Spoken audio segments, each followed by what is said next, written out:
paz do Senhor.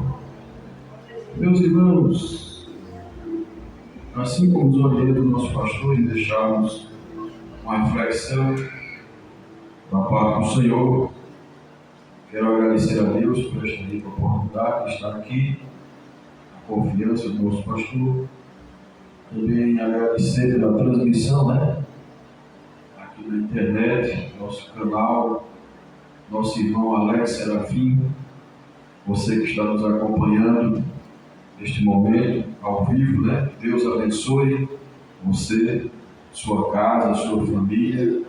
Saiba que, além de tudo quanto Deus já proporcionou à sua vida, tem mais um pouco nesta noite. Amém? Continue assistindo, continue curtindo, compartilhando as transmissões do nosso amado irmão Alex Serafim, que tem trabalhado incansavelmente para divulgar o Evangelho do Senhor. Amém? Se inscreva, curta e compartilhe, É o triplo C, para que o nome do Senhor seja glorificado. Meus amados, nesta noite eu convido aos irmãos e você que está em casa a abrir a Bíblia, se você estiver em posse de um exemplar da Bíblia, no Evangelho segundo escreveu Lucas,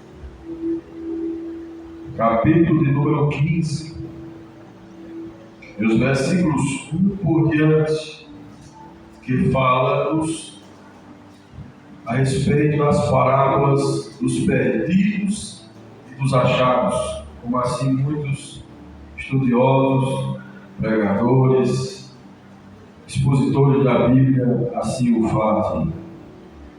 Lucas capítulo 15, versículo 1 por diante diz: E todos os publicanos e pecadores se aproximavam para ouvi-lo. E os fariseus e os escribas murmuravam, dizendo: Este recebe pecadores e come com eles. E ele lhes disse esta parábola: Quem há entre vós que, tendo 100 ovelhas, e perdendo uma delas, não deixará as 99 no deserto, e não sai à procura da perdida, até encontrá-la?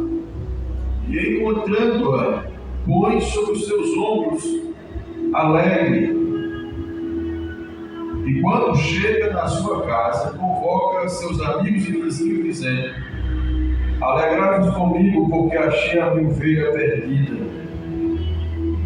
Digo-vos que haverá alegria no céu por um pecador que se arrepende, muito mais do que por 99 justos que não necessitam de arrependimento. Amém? Esta é a primeira parábola que estamos a comentar esta noite. Ocasião essa que Jesus estava efetuando o seu ministério. A própria palavra diz que assim que Jesus soube que João Batista foi preso, ele foi morar em Cafarnaum.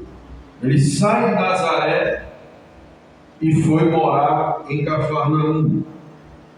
E desde então Jesus começou a pregar que o reino dos céus era chegado. E quando ele estava efetuando o seu ministério, sempre Jesus tinha a companhia dos seus discípulos, dos apóstolos e de várias pessoas pecadores que procuravam se refugiar em Cristo para obter o quê? O perdão dos pecados, para obter também as suas curas, os seus problemas resolvidos. E também, acima de tudo isso, ouvir os ensinamentos de Cristo. E quando Jesus estava na ocasião aqui, pregando, ensinando a respeito do rei, ele tinha também a companhia dos religiosos da época, das autoridades da época, chamados de publicanos, ou melhor, de fariseus e escribas. Os escribas da época eram as autoridades dentro do povo judeu. Tanto os escribas quanto os fariseus. Tinha outro partido religioso chamado saduceu. Ainda tinha outros chamados herodianos. Ainda tinha outros chamados puritanos, libertinos e tantos outros grupos religiosos que existiam na época. Mas na ocasião somente os fariseus e os escribas estavam ouvindo Jesus ensinar. E quando Jesus estava ensinando, não só pessoas ali que foram transformadas pela palavra de Deus, mas também publicanos. Quem eram os publicanos? Quem era o grupo dos publicanos? Os publicanos eram pessoas que trabalhavam também para o regime de Roma, que cobravam impostos. Eles faziam uma série de serviços ali em prol do reino de Roma. E também pecadores. Quem seriam esses? De várias naturezas, de pessoas que cometiam vários delitos, mas estavam ali e se aproximavam de Jesus para ouvi-lo. Por quê? Porque a sua palavra atraía os pecadores, como ainda hoje atrai. Louvado seja o nome do Senhor. Mas estes religiosos, essas autoridades, eles não queriam se converter com a palavra de Cristo. Eles estavam ali para criticar, para murmurar, e diziam: este quem? Jesus recebe pecadores e come com eles. Aleluia! Jesus, para rebater este argumento,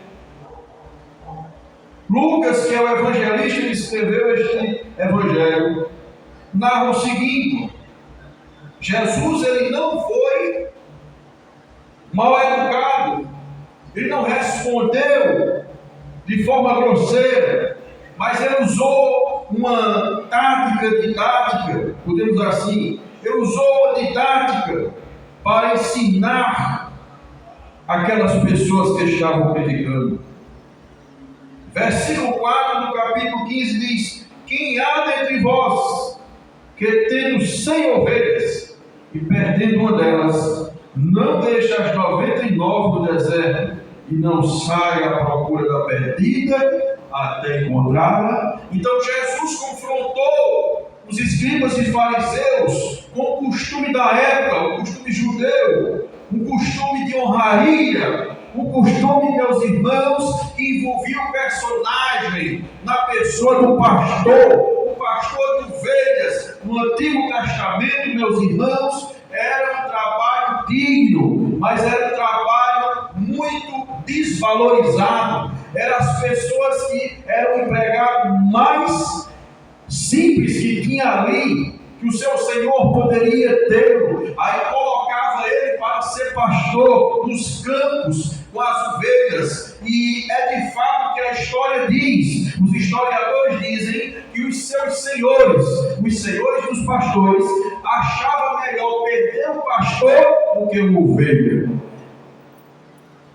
Então os pastores da época, eles davam, como Jesus em João capítulo 10, versículo por diante, Jesus cita o que eles já sabiam, o que os fariseus já sabiam, o que os escribas já sabiam, o que o povo já sabia. O que? Jesus disse: um bom pastor, ele dá a vida pelas ovelhas. Aleluia. Então o pastor daquela época, ele tinha que dar a vida pelas ovelhas. Podia ser só uma. Se perdesse uma, a coisa era tão séria que ele saía e não sabia se voltava vivo. Veja a situação. Ele tinha que ir atrás daquela ovelha. Se não encontrasse ela viva, teria que trazer os restos mortais daquela ovelha. Algum historiador dizia que era parte da orelha, ou a orelha e os seus pés e as suas mãos. Teria que trazer até dizer: está aqui a ovelha, o animal arrebatou, mas eu consegui trazer a prova, fiz o meu esforço. Mas assim Jesus estava dentro da parábola, dizendo: quem é dentre vós que tem 100 ovelhas e se perde uma? Não deixa as 99 no deserto, e veja, 99 ovelhas no deserto, mas elas não estavam ali à toa, porque no deserto, meus irmãos, aonde Jesus prefigurou na parábola, era um lugar que não tinha habitação humana, não tinha água, não tinha alimento, mas era um lugar aonde Jesus prefigurou que mesmo no deserto ele estava cuidando daquelas ovelhas. Ele queria dizer que ele deixava um lugar seguro, e a história diz, a teologia também atesta, que não só o pastor pastoreava sozinho o rebanho, ele tinha também os seus servos, ele tinha também pessoas que o ajudavam o pastor naquela empreitada. Então Jesus estava ali dizendo: olha, eu deixei as ovelhas no deserto, mas não estão sozinhas, elas estão acompanhadas. Louvado seja Deus. Isso quer dizer que Jesus ele foi para o céu, mas deixou companhia com as suas ovelhas aqui. Quem é o acompanhante divino? É Ele mesmo, é o Espírito Santo de Deus. Quem é dentre vós? Qual de vocês tem coragem de deixar uma ovelha perdida, de saber que ela está perdida e de não ir ao encontro dela? Jesus confrontou a mente daquelas autoridades. Jesus vai e bate aonde é o ponto fraco. E quando Jesus bateu no ponto fraco, eles ficaram mudos, emudeceram, não sabiam o que dizer. Aleluia. Mas aquelas pessoas ali assistindo, os publicanos, os pecadores, Jesus estava querendo dizer: olha, vocês estão ignorando eles estarem aqui comigo, comendo, sentando comigo do meu lado, mas essas pessoas são as ovelhas perdidas que eu fui buscar. Louvado seja Deus. Meu caro ouvinte da palavra de Deus, você que está aí fora, você que está nas redes sociais e ainda não tem Cristo, saiba que Jesus está à tua procura e vai encontrar. Se você é um afastado do Evangelho, se você deixou a fé cristã, pois saiba que este pastor divino, ele não vai ficar sossegado, ele não vai descansar até o encontrar. Louvado seja Deus. Ainda eles não estavam por satisfeitos. Jesus lança a segunda parábola. A primeira parábola, quantas ovelhas tinha? 100. Perdeu uma.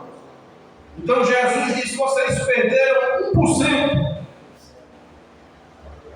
Mas esse 1% eu vou buscar lá.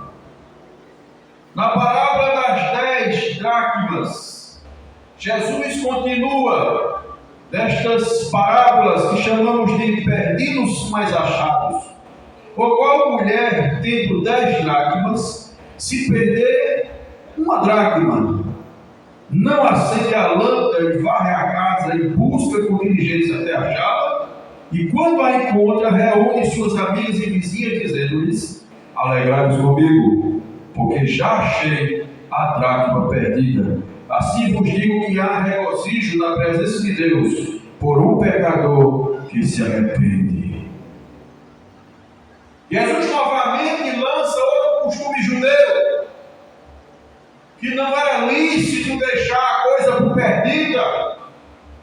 A primeira parábola não é certo, não era ético, não era do costume judeu.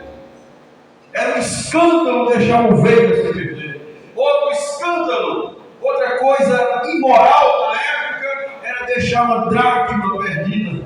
Dracma era uma das moedas da época. Além da dracma existia o denário, o talento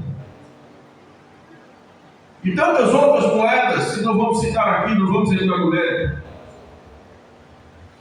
Mas dracma era uma das moedas que, segundo a tradição judaica, essas 10 dracmas poderiam ser 2 ou 3 fatores, porque a mulher ficava inquieta se perdesse. Em primeiro lugar, as 10 dracmas eram o total do dote que o noivo pagava para poder casar. Era um dote. Tinha essa garantia. O que é dote, irmão Brau? Era garantia. Ele chegava lá e dizia: olha, eu vou deixar essas 10 dracmas aqui como garantia que eu vou voltar para me casar com você.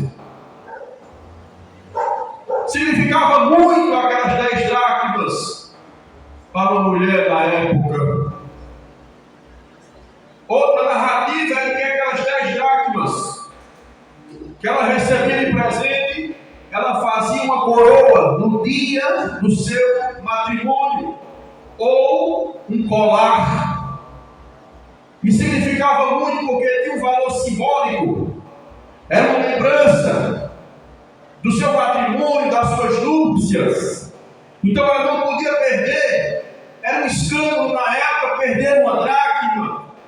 Mas a mulher ficou inquieta, porque Jesus tocou no ego dos fariseus e dos escribas, dizendo: olha, é improvável que alguém deixe se perder uma alma. É como uma dracma, que uma mulher se preocupa e ela pega ao candeeiro, pega ali, aleluia, ali a sua lamparina, acende a candeia, que aqui a gente chama de candeeiro, e varre a casa. O interessante é que a mulher, com a mão, ela pegava aquela lamparina, tipo uma lanterna, e a outra mão, ela saía varrendo a casa, os 4 cantos da casa, e não sossegava. Ou seja, ela sabia que a dracma tinha perdido dentro de casa. O interessante é que a ovelha se perdeu indo para casa, a dracma se perdeu dentro de casa. E lá na frente, o filho pródigo, ele se perdeu saindo de casa.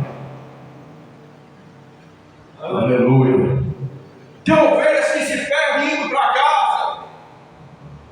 Tem ovelhas que se perdem dentro de casa. E tem ovelhas que se perdem saindo de casa. Jesus queria dizer isso aos discípulos e fariseus. Mas nenhuma dessas situações, Jesus ia desistir de nenhuma delas. Aleluia, louvado seja Deus. E a mulher ali com a mão, a sua candeia, a sua lanterna, os desaguais, atualizando a palavra, e com a outra com a vassoura, varrendo a casa. E não sossegou. A Bíblia diz que Jesus disse: ela vai procurar até encontrar. Primeiro lugar, o pastor, ele não ia tomar o café. Se fosse atualizando hoje, contextualizando hoje, ele não ia almoçar, não ia jantar, não ia dormir, não ia descansar. Podia durar um dia, 2, 3, mas ele ia até encontrar, embora que perdesse a vida. Essa mulher, do mesmo jeito, no costume judaico, ela tinha que procurar de dia, de noite, de madrugada. Ela tinha que encontrar, não tinha outra solução, não tinha outra saída, nem outra explicação, nem desculpa. Ela tinha que encontrar, e encontrava, porque procurava com diligência.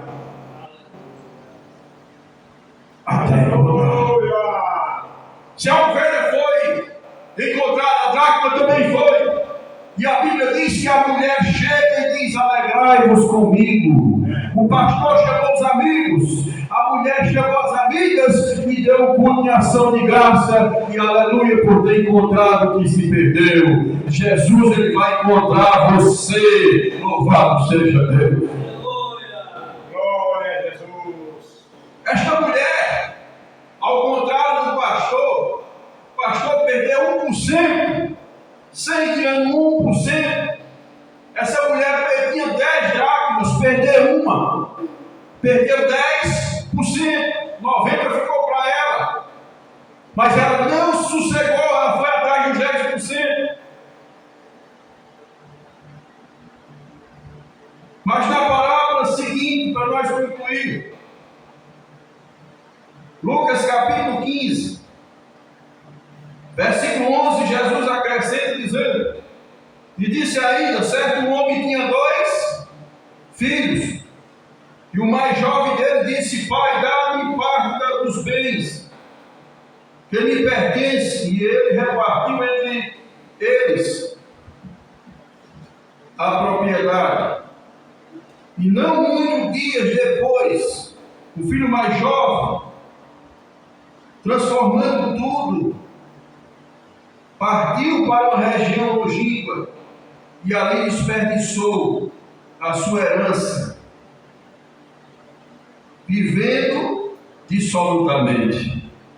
Meus amados irmãos e ouvintes da palavra de Deus aí fora e nas redes sociais, veja as ações desse jovem e veja a perda desse pai.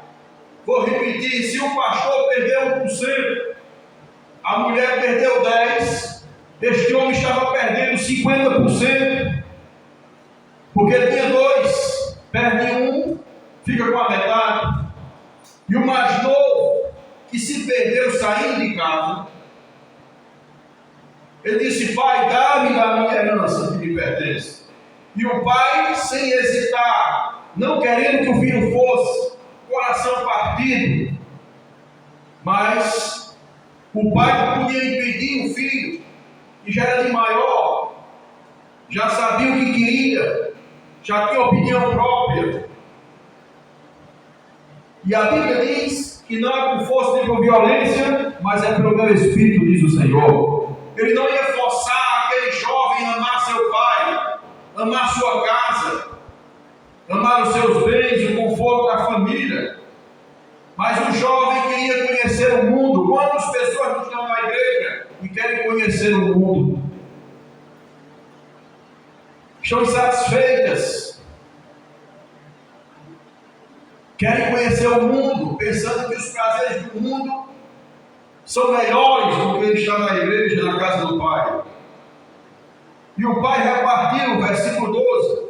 Versículo 13 diz: e não muitos dias depois do jovem ter transformado, ter recebido a sua parte da herança, oh, aleluia, ele partiu. E não partiu, irmãos, para perto, não. Ele queria ficar o mais longe possível da casa do pai, da sua terra e da sua família. Primeira ação, partiu. Segunda ação, escolheu a terra longínqua. Terceira, gastou a sua herança. Quarta, vivendo dissolutamente. 4 erros fatais do filho pródigo. Aleluia. Então ele começou, quinta ação, então ele começou a padecer necessidades. Sexta ação, ele arrumou um emprego, ou melhor,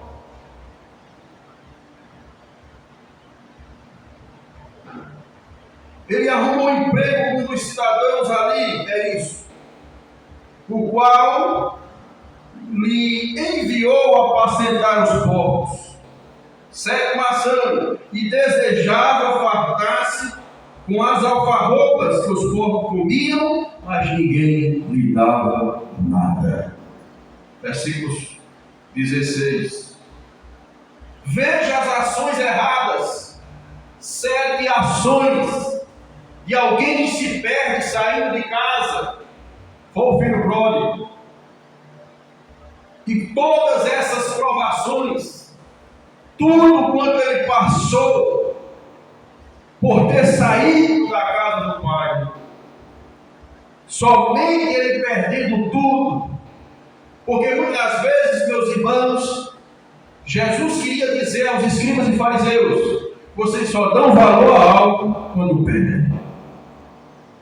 Tendo, vocês não valorizam, não zelam, mas quando perdem, aí é que vocês dão valor. Louvado seja o nome do Senhor. Verso 17: e caindo em si, disse: quantos trabalhadores de meu pai não têm abundância de pão, e eu aqui pereço de fome? Levantar-me-ei, irei ter com meu pai, e lhe direi: Pai, pequei contra os céus e perante ti, já não sou digno de ser chamado teu filho, mas faze-me como um dos teus trabalhadores. Ainda bem que ele caiu em si. Aprove Deus que todos que estejam nos escutando aí fora e nas redes sociais caem em si nesse momento. Se deixou a casa do pai. Vou repetir: a ovelha se perdeu indo para casa, a dracma se perdeu dentro de casa, e o filho se perdeu saindo de casa. Mas ele caiu em si. Aprove Deus que você também caia em si nesta noite. Aleluia. E retorne à casa do pai. Versículo 20: e levantando-se foi para a casa de seu pai. Quando ainda estava chegando no caminho, seu pai viu de longe, se compadeceu e correndo até ele lançou-se sobre seu pescoço e com ternura o beijou. E olhou e disse, e o filho lhe disse: Pai, pequei contra os céus e diante de ti, já não sou digno de ser chamado teu filho. Mas quando ele ia completar a frase que ele ensaiou lá na terra longínqua, o pai não deixou ele falar. Mas por que, irmão Brau? Porque uma vez filho, é filho para sempre. Ele jamais, o pai, ia tratá-lo como um dos seus trabalhadores. Ele jamais ia tratar o filho diferente, porque ele saiu, se desviou. Jamais o pai ia cortar sua paternidade. O pai sempre olhava todos os dias para o caminho aonde o filho foi embora, na esperança que ele retornasse. E o filho retornou, louvado seja Deus. Mas mesmo sujo, maltrapilho, sem nada nos pés, o pai não teve nojo, não teve discriminação, lançou-se ao pescoço mesmo suado, sujo, imundo, mas o pai abraçou sem ter nenhum pingo de receio. O amor falou mais alto, louvado seja Deus. Era isso que Jesus queria falar para os escribas e fariseus. Vocês estão com nojo, vocês estão com repúdio dos publicanos e dos pecadores, mas eu os abraço, os beijo e eu chamo para a minha presença.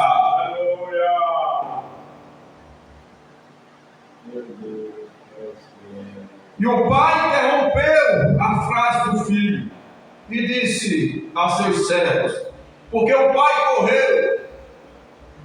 A Bíblia não especifica nos pormenores, mas o pai correu em encontro do filho, uma certa distância considerável. Mas os trabalhadores correram atrás do pai. O que ele estava vendo? O que foi que o mestre correu? Vamos ver o que é. E vieram a comitiva correndo atrás. Era o velho na frente e os trabalhadores atrás. Dá para entender isso nas entrelinhas da Bíblia. E quando ele correu, os trabalhadores correndo atrás. E no diálogo do pai com o filho, o pai diz para os seus empregados: trazer imediatamente a melhor roupa e vestir. Primeiro indício: o jovem estava maltrapilho, seminu. Ponde um anel na mão, o anel da aliança, o anel do elo da família. Ele tinha deixado em casa. E o pai pegou esse mesmo anel, que significa a aliança do homem com Deus através de Cristo, e colocou no dedo dele. Essa aliança está voltando para você hoje, louvado seja Deus. que aprove Deus, que esta aliança esteja voltando para você, amado ouvinte, para você que está nas redes sociais, aliança voltando para a tua mão, dizendo: eu recebo a minha herança, eu recebo a minha filiação como filho de Deus, porque a Bíblia diz que veio para os que era seu, mas os seus não receberam, mas a todos quanto receberam, deu-lhes o poder de serem chamados filhos de Deus. Põe o anel no dedo e sandália nos pés, quer dizer que ele não tinha mais nada nos pés, seminu, sem anel e sem descalço, sem sandálias. A última parte do Pai, para nós concluir: trazei-o, ouvi-o, servado e matai-o. Então comamos e nos alegramos, porque este meu filho estava morto e reviveu. Símbolo do homem sem Deus, passando no processo de morte espiritual, separados de Deus, conforme Isaías capítulo 59, versículo de número 1 e 2, que diz que os pecados fazem separação entre vós e o vosso Deus, e as vossas iniquidades encobrem o seu rosto para que ele não vos ouça. Este filho estava morto e reviveu, estava perdido e foi o quê? Achado. E começaram a se alegrar. Aleluia! Jesus disse essa palavra: que há alegria, louvado seja Deus.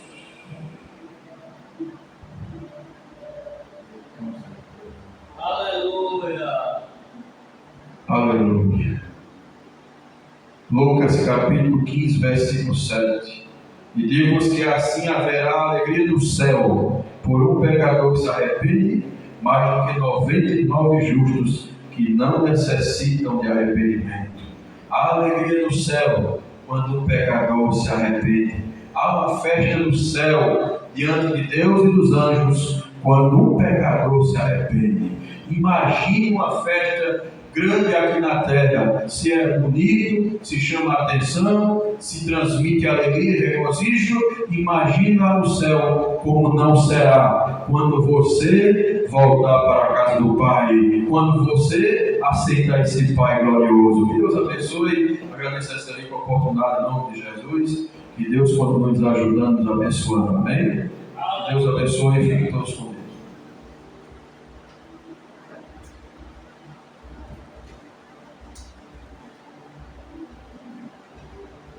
Amém, meus amados. Quantos podem dizer amém? Amém. Graças a Deus que até aqui tem nos ajudado o Senhor. Meus amados, Deus trabalha comigo, tá certo? Vamos ficar orando e pedindo a Deus que Ele nos dê força, que sempre nós estejamos juntos para agradecer a Deus, né? E com certeza Deus nos dá a força para caminhar. Então iremos ficar de pé e vamos agradecer a Deus nesta noite por tudo. Certo que Deus continue falando no coração daqueles que estão nos ouvindo. E Deus é aquele que chama de volta para a sua casa. Quantos precisam de oração?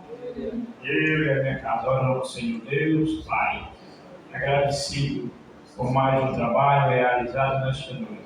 Estenda a tuas mãos, abençoa teu povo. Aleluia, que aqui está, os que não puderam vir. Pai, continua abençoando. Aleluia, aqueles que nos ouvem lá do outro lado. Continua falando nos corações. E assim nós te agradecemos. Em nome de Jesus. E amém. E a paz do Senhor para todos. Deus amém.